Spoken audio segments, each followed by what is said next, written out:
to life with Vicx. So after being on the road for 8 to 9 months and getting just a little bit of travel burnout, I decided that I actually wanted to just stay somewhere and settle for a little bit. So I wanted to share with you what it's like being a digital nomad here in what used to be the most dangerous city in the world. So if you don't know, I've been living here in Medellin for 5 weeks. I actually leave in a couple of days, which is why I wanted to film this video now. So I'm going to share with you where to stay, how to find your accommodation, things to do around Medellin. I'm going to even give you a little studio tour and also how I found my time here in Medellin. If you do like these types of videos, then please do like, subscribe and tap the notification bell so you can stay up to date with my travels. Okay, so first of all, why on earth did I choose what used to be the most dangerous city in the whole world? So when I was in San Cristobal, I started fantasizing about actually stopping and staying somewhere for a long period of time in the near future. So then I started doing some research and quite a few places started coming up. So there was the obvious ones such as Mexico City, Tulum, Playa del Carmen, Antigua in Guatemala. But the one that kept on coming up was Medellin, and that was because it had all the amenities and also great Wi-Fi. I was in Mexico, I was miles away from Colombia, so I didn't really give it that much thought. But then actually my friends who I met in Albania invited me to spend Christmas in Colombia with them, and obviously I said yes. So then I started giving more credit to the idea that I could actually be staying in Medellin for a longer period of time. So my flights for spending Christmas in Colombia actually landed in Medellin, so I thought I'd get a good idea and a feel for the city before I decided to commit to anything. So I only actually spent 2 nights here before heading to the coast for Christmas, but naturally I fell in love, and that was it. I made the decision I was going to spend at least 1 month in Medellin.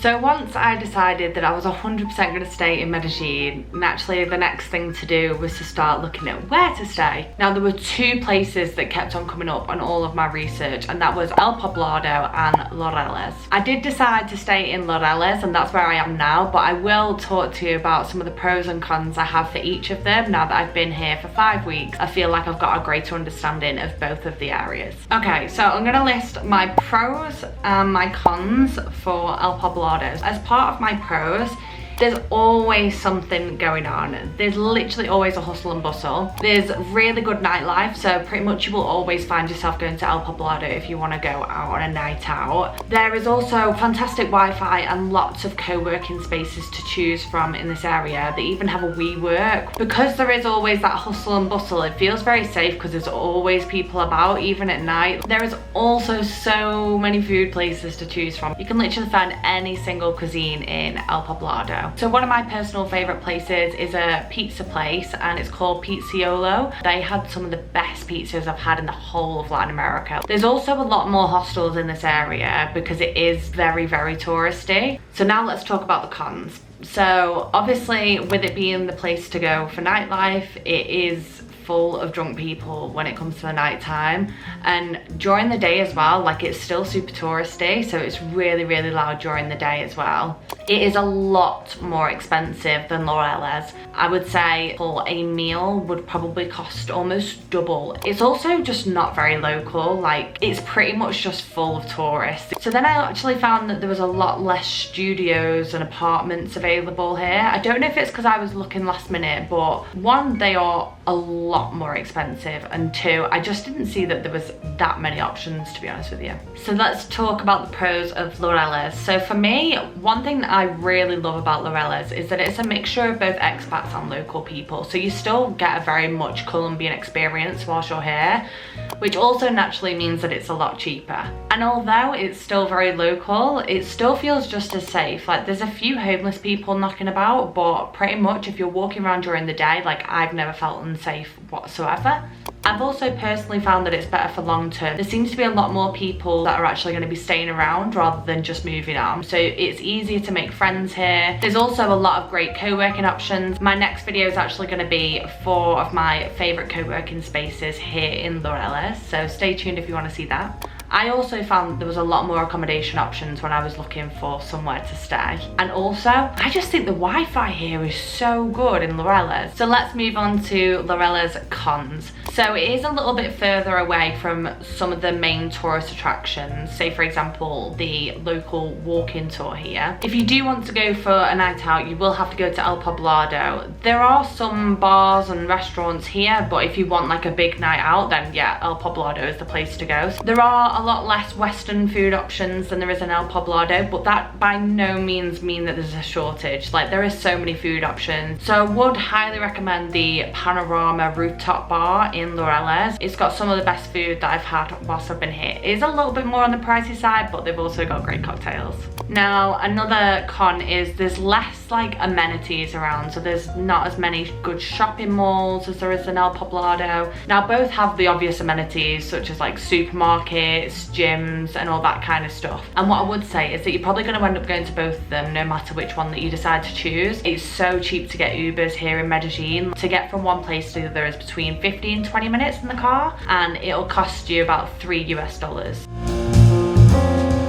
So now hopefully that's helped you make some decisions of where you would like to stay. And now we should talk about how to find your accommodation. Now, I found finding an apartment in Medellin super easy, although I did have a few complications. So I was hoping to stay in a co-living space just so that I could meet more people whilst I was here. So I actually started conversations with a place called Indie Studios, and it's probably going to be one of the first places that comes up when you're looking for somewhere to stay. Now, they kept on messing me about, kept telling me that I booked it, that I'd not booked it. Anyway, it became really close to the date that I was supposed to be moving in, and they told me that the room was sold out and that I hadn't booked it. So it was super frustrating, and by the time I actually came to look for somewhere, a lot of places had actually sold out. So for that reason, I really would not recommend Indie Studios. If co-living is something that you did want to look at, so I did use a website called coliving.com, but then there's also lots of hostels. So I would recommend the Selena and El Poblado if you're looking for more of a hostel vibe but with co-working space. And then if not, coliving.com has got some amazing options of like actual houses that are set up for co-living. Now, unfortunately, because of the dilemma that I had with Indie Studios, all of the accommodation that was in my price range on coliving.com had naturally been taken. I ended up going to Airbnb, which is where most people here actually book their accommodations, and you can pay monthly. So if you are doing a long-term lease, I'm sure there's probably a more effective way to book your accommodation so that you'd have to pay it all up front. But with me only being here for 5 weeks, I decided that Airbnb was the route that I wanted to go on. And the best thing about Airbnb for finding an apartment and a studio for a long period of time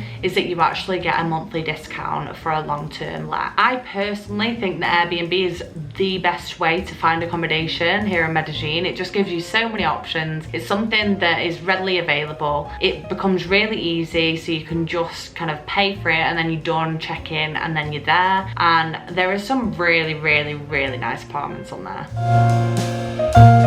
So in the end, I decided to go with a place called Recinto 68, which is where I am now. I booked this through Airbnb, and the reason I picked this place specifically is because it's got a great location. It's got a kitchen in the studio, on-site co-working space and laundry, and it's also gated. So let me give you a little tour of my studio room and the apartment building. Okay, so when you come in, the first thing you see is this lovely double bed, bedside light that's built in, thank God. And then one thing I thought I was going to be really bothered about is this cabinet, and I didn't think that it would be ideal because I didn't have any hanging space, but actually it's worked perfectly. So as you can see in this side, I've put my shoes, and then on this side I've put like all of my hanging clothes. And then a really nice feature is, doesn't look big on the wall, but when you actually lay in bed, this TV is massive, and it comes with Netflix as well in English, which is really cool. Turning around, we have these big, massive floor to ceiling windows. Then we have this really large desk space. And then you come out and you have a kitchenette. Yeah, let's talk about the elephant in the room. I have bought slippers because hashtag wanna be chilling. Then I've got like basically this toaster oven. I can't really work out how you use this. This is not something that we have in the UK. Then we've got all these cupboards which came with like bowls, glasses, pans and stuff. I'm currently making a cup of tea, and then I'll let you into a little secret. This is literally my English breakfast tea drawer. Like, are you even English if you don't have an English breakfast tea drawer? I don't think so. Moving on into the bathroom. Voila! So we have a massive shower, and it's warm water as well, which is amazing. Massive mirror so that I can do all of my beautifying things. Then we've got the sink, vanity. They gave me a hairdryer as well, which has been like the best thing ever. And then you've got the toilet. I will also show you around the co-working space. So there is actually a co-working space downstairs, and there is like a washing machine area as well, and it's like 8,000 for a wash. So I paid £610 for this place for the month, which is actually really, really good. So in Laureles, you'd be looking at paying somewhere between £500 and £1,000 per month, depending on kind of like where it is, how big it is, and all those types of things. So the whole point of me staying in Medellin was to get a little bit more of a routine, which meant doing cooking, going to the gym and stuff like that. One of the first things that I looked at was finding a gym, because I was feeling a little bit sluggish after not working out for ages. So I thought this would be a great time for me to get back into action. So the first thing I looked at was actually finding a gym. So I looked at a few different gyms that were nearby where I was staying in Laureles, and there's quite a lot of like specialist gyms, so like CrossFit gyms, yoga studios, all that kind of stuff. But I kind of just wanted something that was a little bit more generic, a little bit more cheap and cheerful, and so I decided on a place called Smart Fit, which is basically like the chain that's all around Colombia. It's quite similar to Pure Gym in the UK. So for a month I paid 70,000 Colombian pesos, which works out to be about £12. But one thing to note is it does get extremely busy. So what I found is that going between 12 and 4 is like the best time to go. It's pretty dead at those times. My gym is also in a mall called Unicentro Mall, and basically this has got a few little shops. One thing it does have is it has an amazing massive Exeter, which is basically the local supermarket here, and it's kind of like the bog standard one that you'll find absolutely everywhere. So I tend to do a lot of my food shops there just because it's really convenient. Once I finish at the gym I can pick up on my food shop and then head home. But one of my favorite supermarkets is called Cruella. Now Cruella is a little bit less convenient for me to get to, so it's probably about a 20-25 minute walk away from here, but it's like the bougie supermarket. It's kind of like the Whole Foods of Colombia. They have all the fresh produce, and they've usually got like the more specialty foods, so I would highly recommend going there, but I tend to go there if I'm looking for something specific rather than doing like a full food shop there. Now if I want to do a top-up shop, Rappi is like the best thing ever. So if you are coming and working here in Medellin, you have to download Rappi, the app. So basically you can get anything delivered. So you can get grocery deliveries, you can get food deliveries, electronics, you can get clothes, you can get shoes, you can even order cabs and book flights through the app. It's just like the must-have whilst here. I must use it every 3 days, if not every other day.